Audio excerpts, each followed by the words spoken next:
So a few months ago, somebody did leave a comment in the comment section regarding one of the Sseth videos that if you've ever seen a game that comes out of Germany, completely disregard it as being bad. And I don't fully agree with that. It's a bit extreme, but I guess that there are some out there that just definitely do get hit by the German curse. How's it going, folks? Jack here with another video, and today I'll be reacting to a video from Sseth, another review on Guardians of Ember, the game that every video game contrarian was hyped for a short period of time at least. And by video game contrarian, I'm talking about everybody who amongst your friends group was like, I'm not gonna play World of Warcraft anymore because I know some new MMORPG is coming out, and yeah, WoW sucks. I mean, the WoW sucks part kind of is true, but Guardians of Ember didn't even last long. I don't even know if it made it a year. Like, it got the Babylon's Fall treatment. Or, no, you know what? No.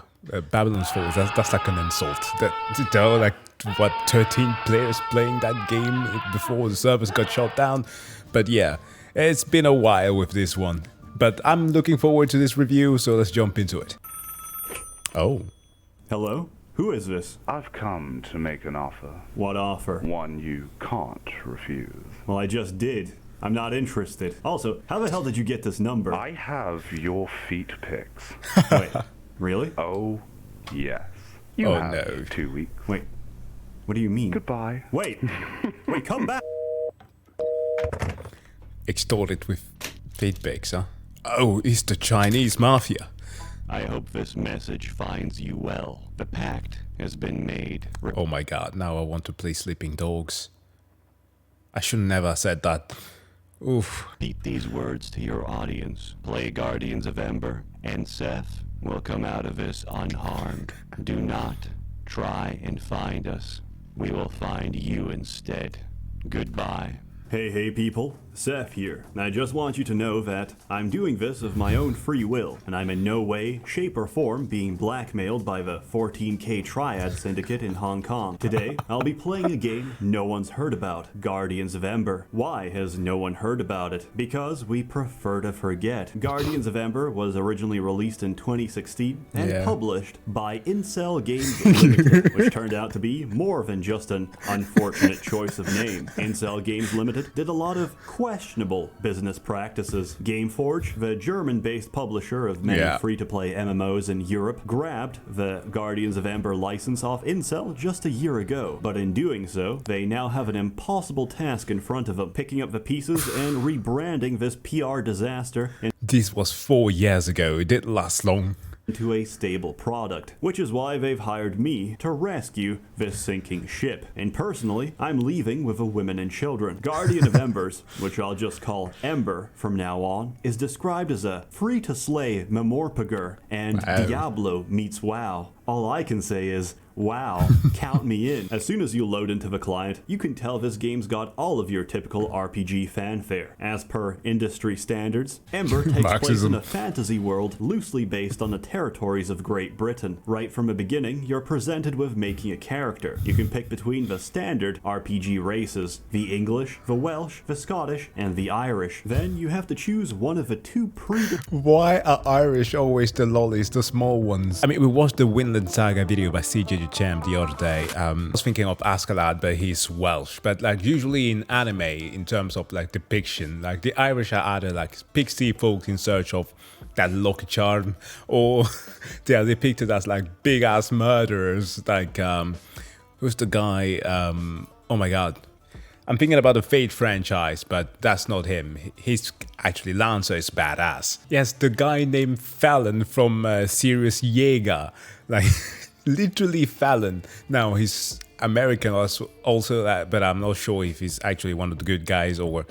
Like, Jaeger's a weird anime, but anyways, my point was that usually it's a depiction of lollies. Anyways, it doesn't matter. Defined gender roles on offer, male or female, which are available to all the races, except the Irish, who've undergone a mutation in their X chromosome that has largely removed the male population from their gene pool, replacing them instead with hermaphrodites that don't grow past puberty. I say you can pick a gender for the other races, but between you and me, only a trained anthropologist can tell the difference between a Scottish male and a Scottish female, which is... According to Lord of the Rings, the fuller the beard, the more female you are. Actually defined by the subtle difference in beard size and Yeah. body fat ratio, with females typically having much fuller beards and higher adipose content due to their preferred diet of Greg's pasties and sausage rolls. Males, in contrast, are much runtier and more aggressive, as they largely subsist on foraged raspberries and leftovers by the apex female. After that, you have to pick from one of 6 different classes, which can be anything from knight to dark knight. The possibilities are endless. There's also these little bars at the bottom to compare their stats. Interestingly, there's a damage bar. The lowest possible value for a damage bar is for the priest, who apparently only does 80% of the damage of any other class. Based on this, I think we can all agree that a priest is absolute trash. I picked something else instead, a ranger. Right off the bat, there's an intense introduction to the game with some beautiful animations. Unfortunately, my computer's integrated NVIDIA G105M processor can't run it on high graphics, so I can only imagine how beautiful they are on max settings. To summarize the plot, there's goblins invading, and we have to kill them. Although, these goblins don't really look like goblins. They look more like pugs or pit bulls. From what I can gather, the antagonists of this game are pit bull owners, or pit mommies, as they're often called.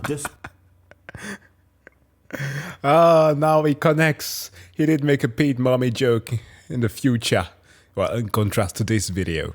And of course, as always, we never escape in case. Despite making up 6.5% of a dog population, pit bulls contribute to 66% of total fatalities. Yeah, I And was in the world of expecting Ember, that. They've clearly not been spayed or neutered, leading to a vast overpopulation of pit bullies who are more than happy to maul your infant children. And they will, unless we stop them. After disposing of these creatures, they unleashed a fearsome troll, which I slayed by standing still and right-clicking. I even occasionally dodged attacks. For some reason, this troll fight has better hitboxes than Dark Souls 2. Miyazaki is a hack, but I'm a paid schmuck, so who am I to judge? Oh, yes. Oh my god, that's so true. Boy, Dark Souls 2 is a mess. Yet still, I like the game. I don't know why it gets roasted so hard. It's one amongst the many games that I deem to be like, you know, it's not bad. It's like, it doesn't live up quite to the hype, but it's still enjoyable. Just like the Dark Souls, what is it, Enhanced Edition PC port. Oh, that was a mess. That was actually my first copy of Dark Souls. And no. But I did have some fun playing it.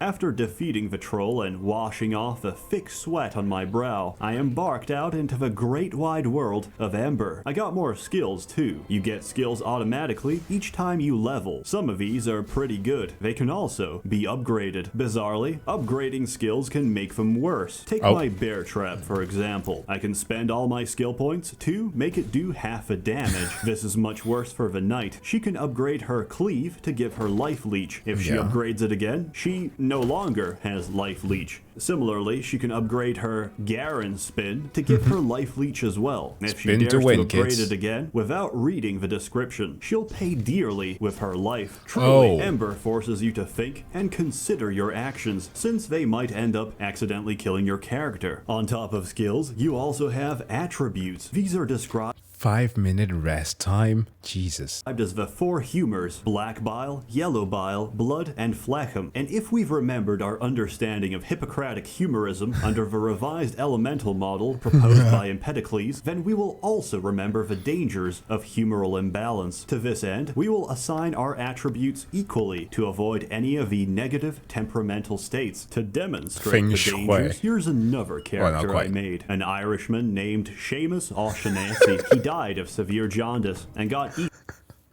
Yo, O'Shaughnessy is like the most Irish name that you can have, right? Well, yeah, that's how it's pronounced. What's Shauna say? By the family pig. Meanwhile, my ranger had a long and generally healthy life adventuring in Ember. That was until I started jumping. Jumping, combined with my character's small stature, caused me to glitch inside a brick wall. In panic, I tried to jump some more. Instead, I started to sink into the ground. After some time, I accepted my fate and took on my new role as the local tower ghost. I haunted this place. I could never leave. I could only warn others about the dangers of jumping. Some even tried to help me, but I told them I was beyond help. Go, live your life, and don't make the same mistake I did. Life is brief and extremely precious. Don't waste it on smashing your spacebar all day, or you'll end up like me, forever clipped inside this shitty tower. Wow. And so I started a new character, a knight. It was then that I noticed there's a thigh slider on the character creation menu. There was also a buttock slider. I set these to max and made my knight as dummy thick as humanly possible, with a curvy case of lordosis to top it off. I feel that me and Runewaker Studios, despite being thousands of miles away from each other, now share a deep spiritual bond. For the ass. Sort of bond that transcends our differences in race, opinion, and culture, but unites us instead as men who can truly appreciate the ass. One of the best features of Ember, of course, is that it all And he even has the prison school meme. Truly a man of culture.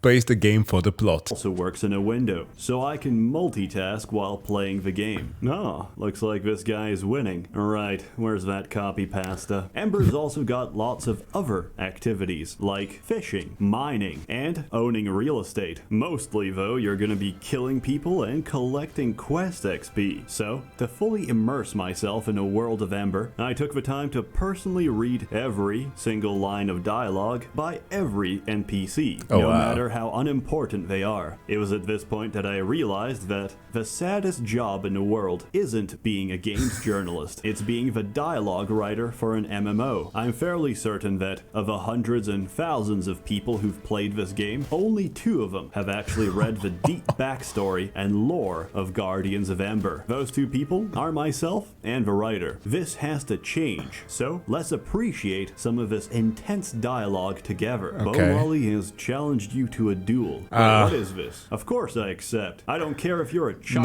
or a 2,000-year-old legal-aged fantasy child. You're gonna get a goddamn beatdown, you lolly hag. Most people just smash the keyboard in situations like this. Instead, I like to do what I call the royal keyboard flush. This technique ensures that your hand is likely to hit most of the keys you're meant to anyway. Naturally, with my superior technique and tactics, I won. Coincidentally, I ran into the same lollies later that day, and we dueled again. Turns out, they're actually one of the few people in this game who speak English. I've seen Yeah, he's playing on a European servers, right? Nobody. If this is a new game, rarely, and it's from like an unknown company, rarely would you say somebody speaking English. Portuguese, Spanish, Russian, and Polish being spoken on the global channels in Europe, but never once have I seen English. Anyway, we quickly became great friends. They even invited me to lunch. I couldn't really attend, so they just sent me some instant lasagna in the mail. It was nice, a little moldy, but hey, that's free penicillin. Overall, I had a fun time. I came in with minimal expectations, but the people and the community really make the game worth playing. Also, it's much more pleasant than my last experience with free-to-play MMOs. Since the last time I played a free-to-play MMO, Lord of the Rings Online, was also the first and last time. This dude. This freaking dude. Which, by the way, which Lord of the Rings game would you like to see make a comeback? Because Gollum, obviously, was awful. But it got me thinking. If we ever get something like in the likes of Shadow of War, but like an adaptation of, what's it called? War of the North, into that could be nice.